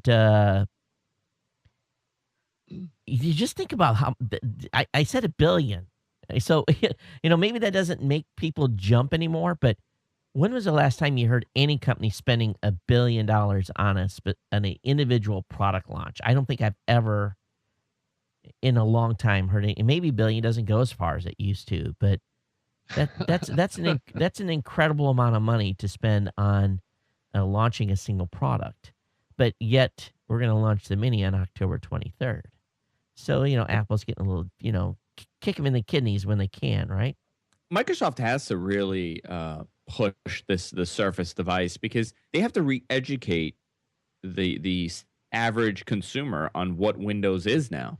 A lot of people are going to go walk into that store when Windows 8 comes out. They have no idea what to expect. They're going to pick up a laptop and say, "What is this?" Well, I think with mobile, let's just look. Here's the iPad. What do we have? We have just basically a Surface, a miniaturized Surface. Even though this is the Apple product, what do? They're coming out with Windows 8, and it's going to have a Surface. So, you look at an Android phone, you look at the Windows phone, you look at iOS, they all have a little Surface. So I think from the perspective of the consumer, it's not going to be that hard. But are people going to want that Surface on their desktop? That's a big question, and it really comes down to the OEMs, right? The hardware that they're putting on these laptops. Microsoft's hope is that the PC market totally shifts. It's going to be a totally different market in 5 years, where rather than having laptops, you're going to have these hybrid devices where it's a tablet. You could either take the screen off and use that, or you could flip it around and use that. That's Microsoft's end goal because they're combining pretty much a mobile operating system on the desktop. But if the OEMs don't adapt as quickly as Microsoft is adapting, it's not going to be smooth sailing for them at all. And one thing that really concerns me is that a lot of these manufacturers, when people go in and buy laptops, most people aren't buying the $1,000 high-end laptop that HP is producing or Dell is producing. They're going and buying $399, $499 laptops, the standard model Acer or Asus laptop that's in Best Buy. Yep. All these laptops up until now, and I don't know if I know Microsoft has put in some guidelines for trackpads, but the trackpads on these devices are awful. And that'll hinder your entire experience with Windows 8 dramatically if your swipes aren't working and your scroll isn't working properly. That is what's going to really impact people's perception of Windows 8. I think people could adapt to the operating system itself. I think people are going to actually like it. But if the trackpad isn't up to par, there's going to be a major, major problem. Well, here's something to look at, too. So what did it cost you to upgrade your computers, your Mac computers there, Andrew? How much did it cost you to upgrade all your Macs? What is it? The MacBook Pro is what, like $1,400? No. When you went from the previous operating system to the current one. Yeah. $20. And how many computers did that do? I've done 3 right now. At $20 each, or just you pay $20 once? $20, and I think you get up to 5, right? That's right. You get up to 5. So here's the pricing. There are 4 packages listed. Windows 8 Professional, $69. Windows 8 Pro Pack, Windows 8 OEM is going to be $99, which is actually surprising. Windows 8 Professional, $139, with both being available in 32 and 64-bit versions. So $69 and $139. So it looks to me that Microsoft has realized that they can't charge $400 anymore for the upgrade on the operating system. Seeing Apple does it for $20, but still, even if you go minimal and you want to upgrade a couple of machines, that's $69 a pop. Apple's been pretty smart on their upgrade policy of $20, and for $69 you get this upgrade. So and again, not all computers will be upgraded because they may not be able to support it. But I think they've actually done incredibly well on the pricing. Now it still doesn't compare to what Apple charges for their upgrades, but I don't ever remember an upgrade to Windows costing $69. Mhm. I, So do you but are guys people gonna think upgrade, that Rob? What do you think? the do you guys think that the iPad really competes head to head with a PC type of device? Well, I know how I use my tablet, and it doesn't replace a computer. Yeah. And I think that's the core concept that you need to keep in mind as we come into this new phase, is that we're not comparing apples to apples. But I also, Rob, don't want to give up power. Yep. And I don't want to carry something that's underpowered. I want to click something and have it launch. I don't want to. I Mhm. spend a huge amount of time on the road. What do I travel with? I travel with a 17-inch MacBook Pro, and I travel with a 17-inch, and people call me crazy, a 17-inch Dell, an XPS. And there's a reasoning for traveling with both because of the show. But as soon as the 17-inch MacBook Pro dies, then I'm going to be stuck on a 15-inch MacBook, and that pisses me off. But, um, it's, I think for the business user, especially those of us that travel, maybe that's a minority, we want machines that can perform. I think for the average home user, they're looking for value, like Andrew said. So I don't ever remember in my life buying a low-end computer. So I'm on the I have a couple here that I bought for the studio as when we have the guests in the studio, so everybody has a computer. And I right. bought, $399, $499 Acers, and it's an awful experience to use them when going from a MacBook Pro or even a higher end HP PC laptop. The experience, the user experience falls dramatically when using these things, and to the point that I can't even use them now because I'm so used to having a decent trackpad. And it just shows you how impatient we are. The new Twitter app, and this is a iPhone 4S. The new Twitter app, when you load it now, it just sits here and it's like taking forever. And I'm like, what's going on? What's wrong with this Twitter app? How come it's taking, and to the point of it's noticeable. And, so I'm of the school that an app should load immediately. There should not be any delay. You click it, it loads, and in a second, the screen's open.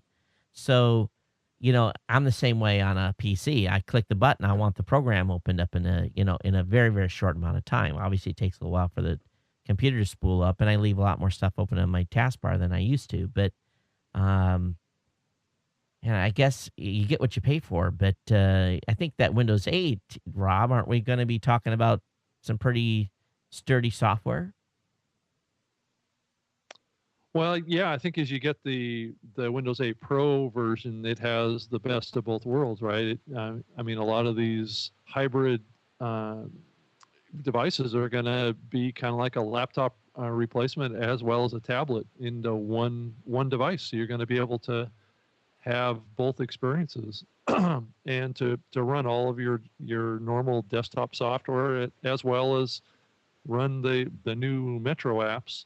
And that's going to ramp up slowly. There's no question, but there's lots of people that want to continue using their current software, and those devices will be able to do that. So it's really, if you think about it from the bigger perspective, this operating system is kind of like a major transition, right, for the company. I mean, you can tell where the future is, right? It's going towards the new Metro design, and the desktop will eventually kind of fade away. I think that, I mean, that's my personal opinion. Well, here's the problem.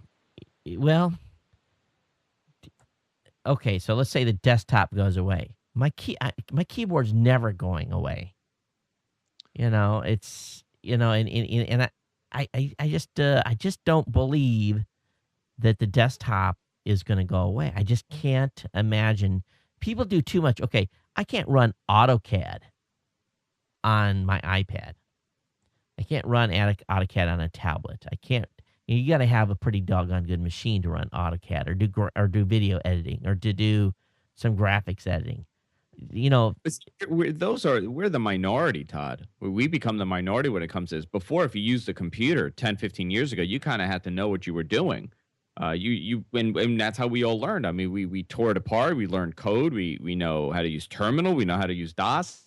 I think that who they're catering to now is the average consumer, and unfortunately, they don't care to know. They don't want to know, and they're not going to have to know because everything is simplified and dumbed down for them. Who knows what the option is going to be for us? But it, it's a bizarre situation we're in, where we have to cater to the masses, and the masses don't want to learn computing. So how do you fix it? You kind of simplify it and you say, here's a button, just click on that. yeah, you might. Yeah, Be. I mean, yeah, I think that we're still going to have the power capability. I think it's going to be there. It's just that they haven't focused on building out that experience yet, right? I think as you see Windows 8 evolve into Windows 9 and have updates coming through on a regular basis to it, it's going to get better. It's going to get more powerful, but it's also going to get simpler and easier to use, and it's going to have more natural user interface kind of ways of communicating with it. It's going to have more powerful ways that maybe we're not thinking about right now in how we're going to work in the future. Yeah, it's probably true. Well, the biggest problem that people have seen is that multitasking is very difficult in Metro right now. I mean, it's there, but it's really not streamlined into the operating system. And from what we have kind of picked up here and there, Microsoft is saying, well, listen, we're going to be updating this thing constantly. There was a major update last week for Windows 8 with a bunch of fixes. So if they continue this and they add features and they implement features, throughout the year rather than waiting till Windows 9 for the next major release, I think they'll be able to get it. It's really going to come down to the user experience and what they're going to be able to get from the masses right now. We don't know. They could test all they want, and how many people are really testing, how many people are actually using it full time. Until this thing is launched on devices that support Windows 8, we're really not going to know what people want and what people don't want. Yeah, that's true. And it's going to be fun to watch. It's going to give us lots to talk about. Hey, got a couple last articles I want to go into here. Have you guys heard about this on the unmasking of this Reddit troll? This guy that's been this absolutely nasty guy that's been on Reddit for years. Have you guys hear about this? There's an article over in Gawker, and this is just incredibly shocking. And it just goes to show you that, you better watch out what you do on the internet. There's a guy in Texas, and I don't even want to speak his name because this guy's just thoroughly disgusting. But he works at an office at a Texas financial service company as a programmer. And he had a pretty bad day last week. The folks at Gawker outed this guy, found out who he was. And he's been, they call him on Reddit as Violent Crez. And he's been one of the guys that have put up a lot of not safe for work stuff, a lot of upshot type pictures. He's just been on for years. It's he's not the type of guy that I would want working for me, because it's just very, very creepy. But he's been outed, and it's a very interesting article to read. So, and I'm not saying anyone in this audience are people that hang out or creeps on any basic website, but this is a warning for someone that what you do on the internet can and will and potentially will catch up with you over time. Yeah, right. I think there's this false sense of anonymity on the internet that many people think exists, but in reality, whatever you do could eventually be traced to you. And I don't know if this guy's That's a simple thing. I mean, you can be as careful as you want, but guess what? There's an IP address attached to whatever you're doing. Some of the stuff that he's put up there could be, if you really look at it, he could be arrested based on some of the stuff he's posted online. And yeah, I'm looking at that article right now, and it's just some nasty stuff. Yeah, and this and he claims he's not a pedophile. He claims he isn't. But if you look at what he has submitted to Reddit over time, I don't know. It's to me, it's pretty doggone close to in my opinion. I'll preface that. In my opinion, this guy's could be borderline, be a borderline pedophile, or is. Again, that's my opinion. I don't know. If this guy worked for me, he'd be done. I would fire his ass in a New York second, and he'd be on the street. He would not be employed by me. And I hope his employer finds him out, and I hope he becomes unemployed. It's just I hate to say that, but yeah, just creeps me out. And you know what's scary? I mean, you sometimes imagine the people that behave like this to be really, I mean, out of their minds. They could have some sort of mental disability, or they're children. But this guy is functioning. Yeah. He has a job that that requires some high level of thinking. Yep. And he works and he functions in society. He goes home, he sits in front of his computer, and he becomes a totally different person. I mean, it's just bizarre to me. I mean, how people behave that way. When I was in the BBS days, we had always had trolls, and they were flamers, and it was just they thrived on creating chaos. And back in the BBS days, it was really truly the wild, wild west. There was no porn, no kiddie porn going on any of the sites that I was involved with. I'm sure they had their own little community, but this was just pure out meanness and different discussion forums and stuff. And these guys, you would loathe these people. And it got to the point where I did not participate anymore because of these trolls.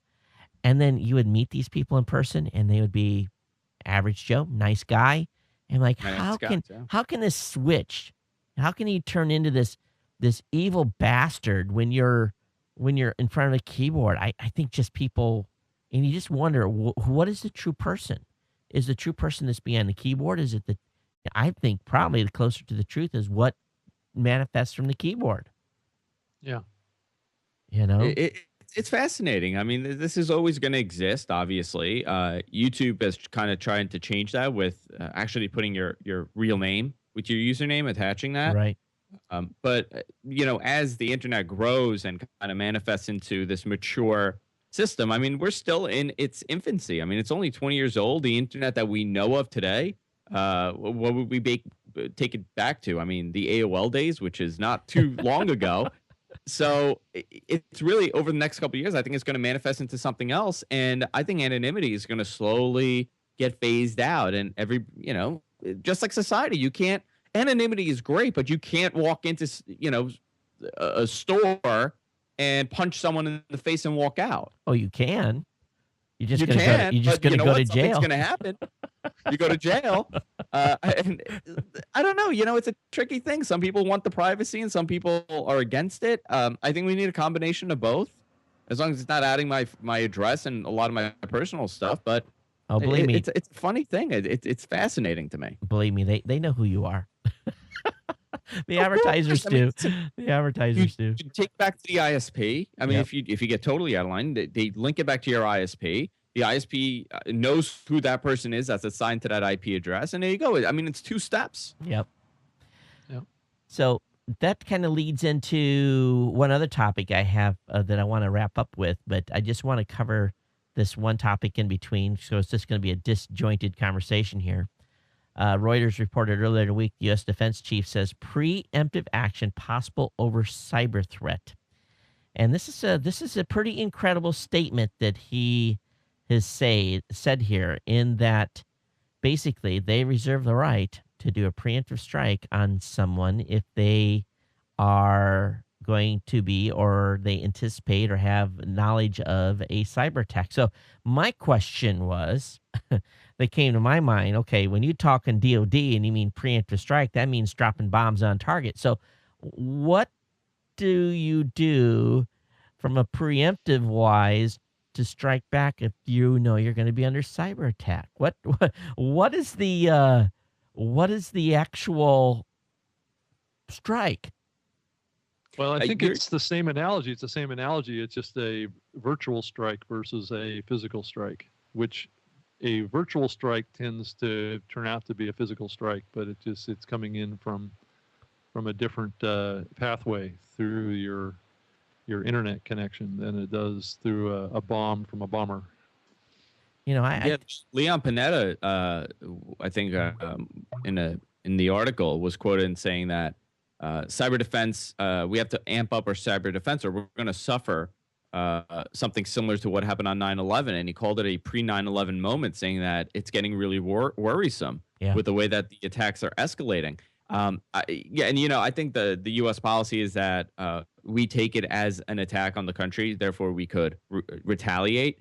I don't necessarily think it's only going to be a cyber retaliation. I think if our national defense is being threatened and our safety is being threatened, we're probably going to take a physical attack onto the people that are doing this. Or a data center or something. You can see it now, spin up missiles 1 and 2. Yeah.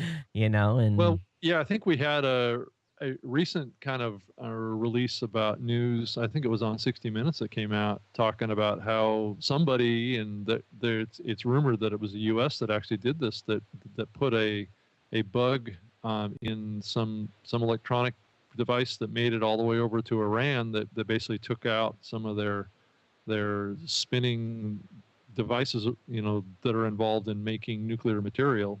You have these kind of scripts that they can build in, right?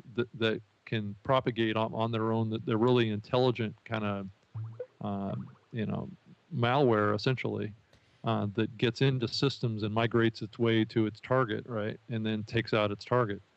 And this was on top of other news this week, where the House sub intelligence community or something like that came out and basically said, Huawei, or what I think, I don't want to say Huawei, and one other company, you're persona non grata in the United States from on government systems because, your software is doing something that's calling home to mama. And if you think about it, let's just think about that just for a second. Where do all electronics come from? China. Okay. And what is China? Chinese still are red communist Chinese. So, let's preface that. They're still communist doctrine, and, they're, and more than that, we know that the Chinese are not innovators. They don't innovate. There's a whole study that's been done on why the Chinese lack innovation and but they are absolutely fantastic replicators.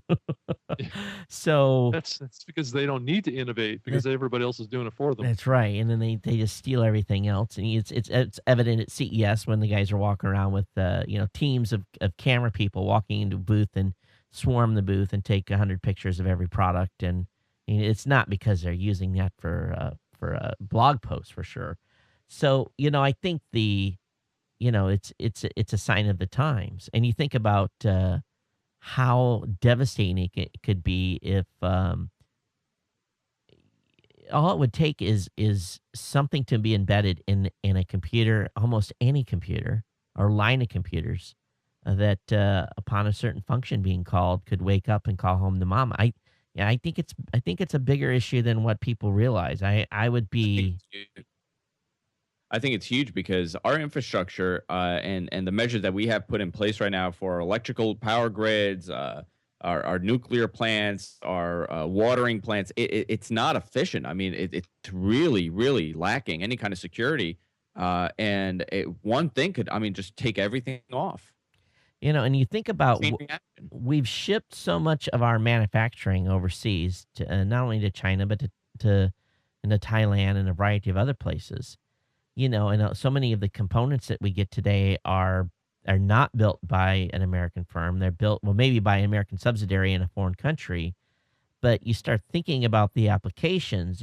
I would be real curious to, and I'm sure there is some mandate. I think I remember when I was still active duty, I remember reading something somewhere at one time that basically there was the worry about this infiltrate. As a matter of fact, they were worried about parts coming in from replacement parts that were coming in that were inferior.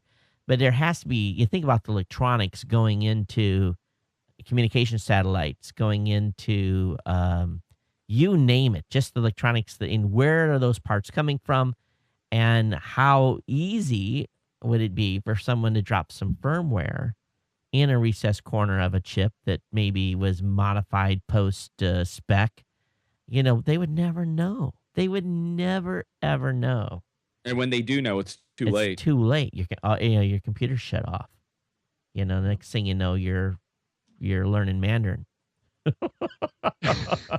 Yeah, it's got a kill switch in it, right? Right. Yeah. So it's got to be. I can't even imagine. And of course, I'll have to start looking online for more. There's got to be a lot of public research on this, you would think.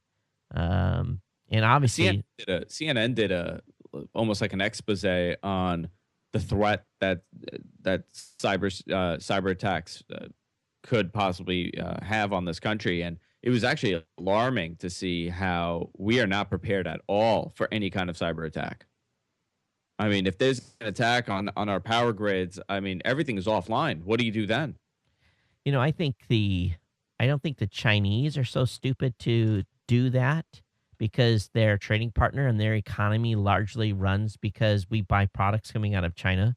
The Chinese economy has to add 25 million new jobs every year, or they're in trouble, because they basically will be in an incredibly bad situation from an employment standpoint and growth standpoint. So it's not going to come. The cyber attack of shutting down the power grid is not going to come from the Chinese, but it could come from somewhere from the Middle East, or some region like that gives two shits about whether or not we have power or not. And most of the time, they don't even have power themselves. So, they want to take us back to the way they live, especially in some countries. So I think if the attacks come, it's going to come from those areas. Maybe I'm wrong. The espionage stuff, the military and corporate, I'm sure is raging with the Chinese. But I think the actual attack will probably come, or some fringe group, or some hacker group, or anonymous, or someone. What they're doing, even if it comes from China, they've been subcontract whatever group is doing it. I know in Russia, it's a major problem in Russia, Belarus. A lot of cyber attacks are coming from there. It's all over the place. I mean, it's kind of hard to pinpoint, because if you're a group that wants to take something down, you got to hire someone else, and they'll ping you around the entire world until you find out who it is. Yeah, that's true. Yeah, and it may not even be a country that actually does this, because right. It's not necessarily in the best. There's very few countries that have the vested kind of desire to take down the United States, because there's so much either economic support, or there's political support, or whatever for the U.S. in a lot of countries around the world. But it could be a fringe group. They're just not going to do it. Yeah, exactly. It could be like a what's termed a terrorist group of sorts that uses this as another kind of way to further their particular agenda, right? Having spent a few months and years in the Middle East during the post 9/11 timeframe, all I will say is you don't want to be on the receiving end of any type of DoD action, because I've seen it in action, and believe me, you want to be on this side of the fence instead of that side. You do. Called drones is the only word that you have to use, right? Just 500-pound bombs being dropped on people's heads. That has a tendency to probably shorten your day. All right. So let's switch topics here and talk about AT&T is going to be starting. This is the last topic for today, because we're running out of time here. AT&T is going to be starting its 6-strike anti-piracy plan next month. This is going to be rolled out into all ISPs. Everyone now is going to be underneath the scrutiny of your internet service provider. If you're going out there and doing peer-to-peer stuff now, you're going to start getting hit.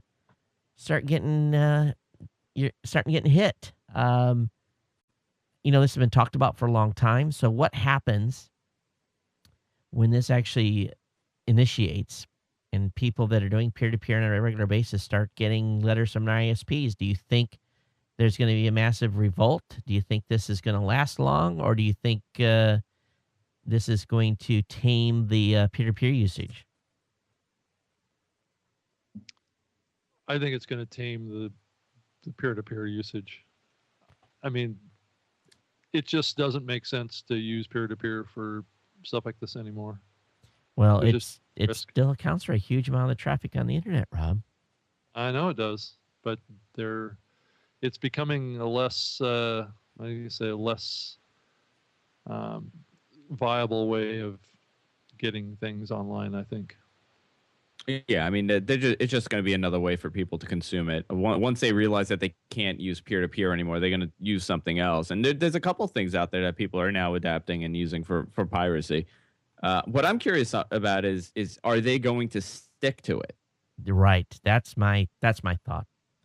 Is they going to come under so much pressure where subscribers saying screw you and they go to an alternative ISP. Of course, in my instance, there's not too many alternative choices. Yeah, it's fascinating what they're actually saying that they're going to do if you get flagged multiple times. They'll actually take away your usage from Facebook and YouTube until you complete a online course on copyright violation, which is fascinating to me. I think we're also going to see a jump in piracy being done through like these cloud platforms, right? Or I think more people are going to be trying to use these cloud platforms like the new SkyDrive, right? and the new Mega Upload that's coming.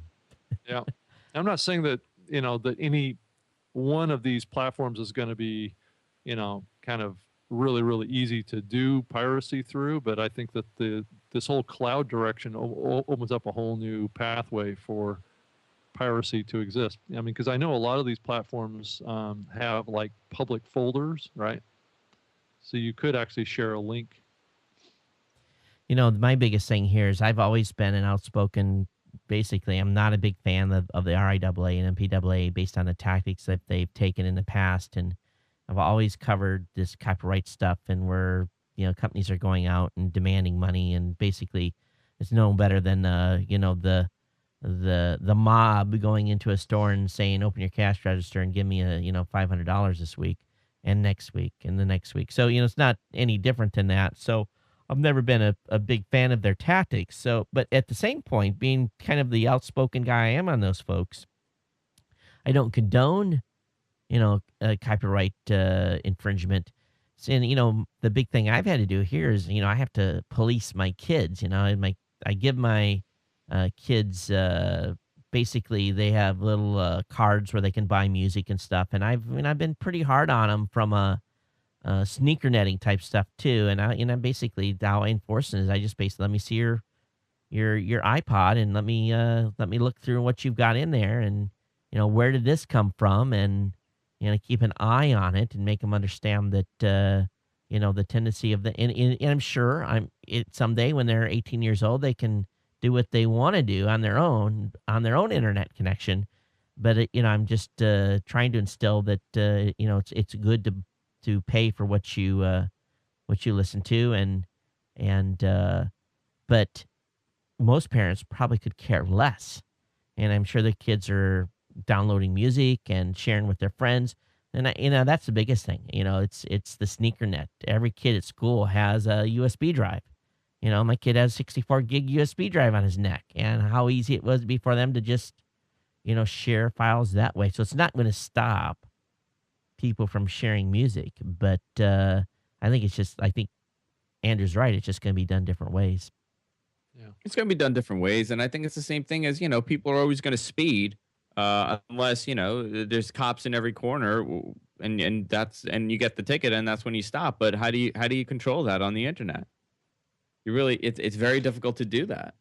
And people, and I understand the frustration. When I was in Japan, there was some media that I could not access that I wanted to access that I paid for, but because my IP now was coming from Japan, I was blocked. And that's where I think a lot of the problems rise is that the media companies haven't realized that we're a global society now.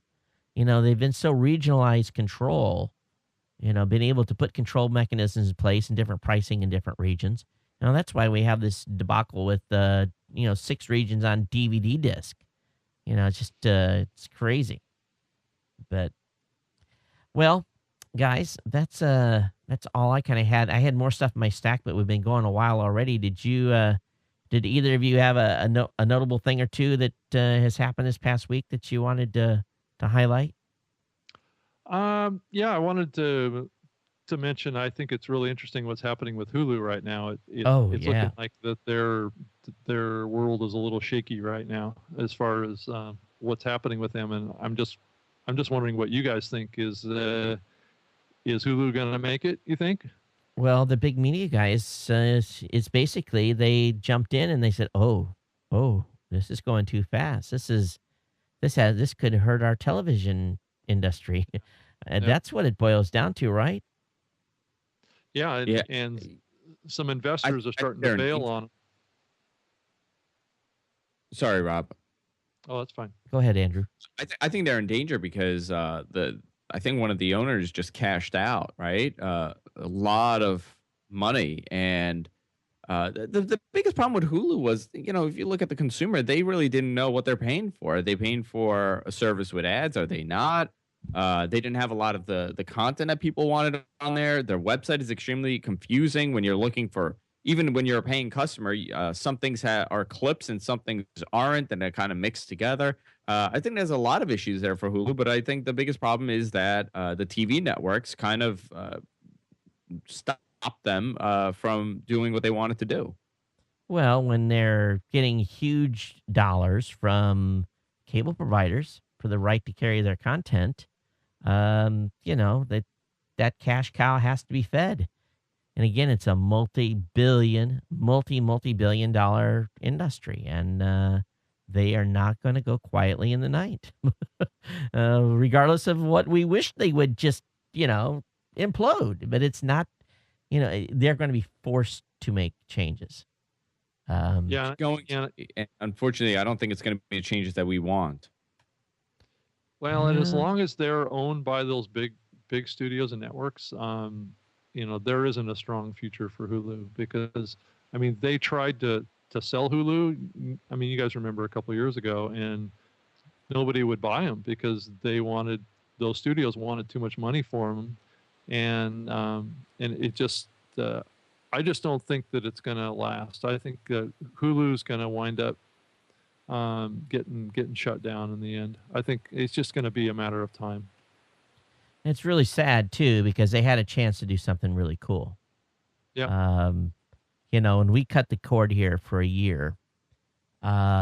We tried, we really did, and what ended up happening was I went to CES, having cut the cord, and I came back from CES, and the cable was back on. And essentially, what was my wife couldn't get a couple of her programs, and she got pissed and said, "That's it, I'm turning the cable back on." And she doesn't watch much TV, so and if I could have just gotten a couple of more programs that we could have got ditched, and we would have paid for them, And I'm not your average guy. I don't watch very much sports. I might watch Super Bowl. I might watch a NASCAR race here and there, but it's ESPN is largely not on my watch list, and yet I have to. My large part of my cable offering is 200 sports channels, which I know some people live for, but for us, we could because in Hawaii we're 6 hours behind the East Coast, so usually when I have to get up at like 7 o'clock in the morning to watch a football game, and Sunday I want to sleep in. I don't want to get up at 6 to watch a football game. So it's kind of part of where we're at too. But at the same time, there's a handful of channels that we watch, and the rest of the 1,000 channels, you might as well just throw those off. If I could just pay for those 10, we'd be good. Yeah. Well, time will tell. But I think you're right, Rob. I think Hulu's days are numbered. I think, or it's going to be a shell of itself. I'd just love to have a percentage of the money that was invested over there. I think we would all like that. Like 1%, right? Yeah. Well, we get rid of them. That means the digital buyers will have more digital media buys somewhere else to spend. Maybe they'll look our way a little bit. So Andrew, where can they find you at? You can find me at gfknetwork.com. That's our website. We're pretty much live 24/7, so there's always something on, and we have a schedule on our website for live shows. And Rob, where can they find you at? RobGreenlee.com and at Twitter or at Rob Greenlee on Twitter. That's cool. So, Andrew, how does that work going 24/7? Does your ISP is cool about you streaming 24/7? You guys got a business account over there? So far, so good. Verizon has been great. We have Verizon FiOS, and they don't cap, they don't throttle. We've been having some issues actually. It's been a big deal for us. After 9 o'clock, our upload is dropping, so they're saying there's something going on their end. Are So they're they working on that. But generally, I mean, we've been doing this for 3 years, and not one hiccup. We have 2 separate FiOS lines, and it's phenomenal. that's just incredible. That's the challenge here. It's a So challenge for most of the country. yeah. And I've been, Yeah, I've been looking for a team member that is willing to, basically drop the extra line in and then run because it's, to run a 24/7 deal, it's you have to, you got to have someone that manages it and puts the new playlist up and stuff. What are you guys using for your playback? Are you guys using just Wirecast and running videos in a loop, or what are you guys using for a use playback system? VidBlaster as a switcher. We have a main switcher machine here, and we use VidBlaster, and we do all the video in HD, and that sends it to our encoding machine, which is running Wirecast. Right. And we use Wirecast to encode the feed and to send it out. So you actually use VidBlaster, use the playlist function in VidBlaster to send it to your encoder. Yep. And we send it out via Blackmagic capture card into the other computer. Okay, that's smart. Because that's what essentially I was going to do here, but my problem is really being able to. I'm sure it wouldn't last long if I was streaming 24/7. Even with the business account, I'm sure they would throttle me or something. But they would hard. You're throttle at the mercy of the ISPs. I mean, that's the reality of it. I mean, we're lucky here because Verizon is. They've kind of stopped deployment, and they really don't care what you do at this point with the bandwidth they're giving you because it's so small compared to the other guys. But it's a major struggle for many people. Yeah, what were you going to say, Rob? Oh, no, I wasn't going to say anything. Okay.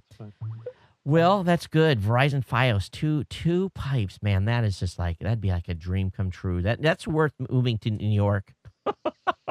Yeah, 25 by 25 and 150 by 65. Man, that's crazy because I got 50 down, 3 up. That's my biggest pipe here. Then I have 6 down and 1 up, and then we use a Clearwire connection kind of for just like a backup thing. So I got 3 connections, but it just and I pay $175 for the 50 down, 3 up.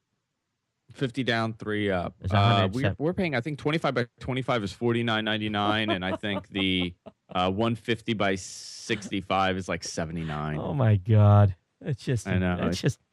That's sick. It really, really is. Oh man. And I know what it's like. I was paying, I had Speakeasy DSL from Seattle, and they were phenomenal. And I was paying for 6 megs by 1. I was paying like $150 a month. Yeah, so I'm getting about 30 down and 10 up, and I'm paying about $45 a month. Man, it just kills me. Aren't I glad I live Hawaii? Yeah. Yeah. All right, guys. Thanks for being on. Rob, robgreenlee.com, or where are you hanging these days? Yep. robgreenlee.com and at Rob Greenlee on Twitter. Yep. All right. Well, I'm going to get the show packed up here. I actually have a suitcase to pack and get the portable system ready to go on the road. 2 weeks worth of shows on the road from the heartland of Texas. Thank God it's not 100 degrees there anymore. It's cooled off a little bit, which is going to be nice. But we'll be back here in 3 weeks for Saturday Morning Tech. So, Rob, you got the next 2 weekends off, my friend. You can sleep in or do something else. There you go. And Andrew, thanks for coming on. It was a great conversation. Love to have you on again in the future if you're available. And for sure, I had a great time. Appreciate the input, everybody. Everyone, take care. We'll see you next time. And aloha.